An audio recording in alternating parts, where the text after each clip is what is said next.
Chapter 8. Champion Logic. I smoked cigarettes in my 20s, quitting once each year for at least a month to prove to myself that I could quit anytime I wanted to, but never quitting forever. The reason I couldn't stay quit was that I kept focusing on results, which is how a loser works towards a goal. I finally quit for good when I discovered what I call champion logic. If you examine the traits of people with sustainable success, they have one thing in common. They hate it when you ask them for autographs. More importantly, they obsess over form and routine, but not results. Most unsuccessful people are the opposite. They want to be asked for autographs, and even worse, they are result-oriented, which poisons their ability to persevere through a long-term goal. But let's not waste our time talking about losers. The focus of this chapter is on the heroes we admire, who use champion logic to succeed. These virtuosos of victory know that the road to success is not a road, it's a tunnel that you dig. And it's usually desolate, lonely, and terrible. But it's the only way to get where no one has been before. In case you're getting confused, I'm not talking about ordinary, successful people. I'm talking about champions, a totally different breed of humans who live in a world of their own.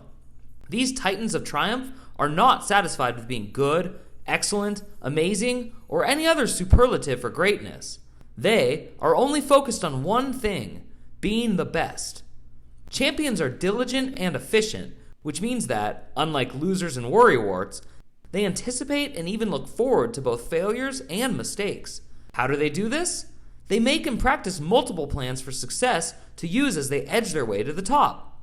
And make no mistake, champions always get the gold. As a matter of fact, they are so certain of their future prosperity that in addition to practicing their craft, champions also practice humility and grace. So when people eventually worship them, they can't pretend they don't know how awesome they actually are. The biggest component of champion logic is what I call willpower squared, which is the willpower required to sustain regular, mortal willpower.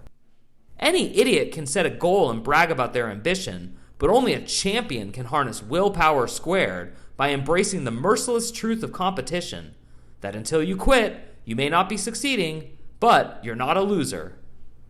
Back to my favorite subject, me. Since I never loved my odds of smoking without serious health consequences, I quit more than 10 years ago. However, I couldn't quit forever until I discovered challenge theory and champion logic. You have to think like a champion, and thanks to champion logic, I did it. I'm a champion. Now, I can tell you're impressed, but I must insist, no autographs, please.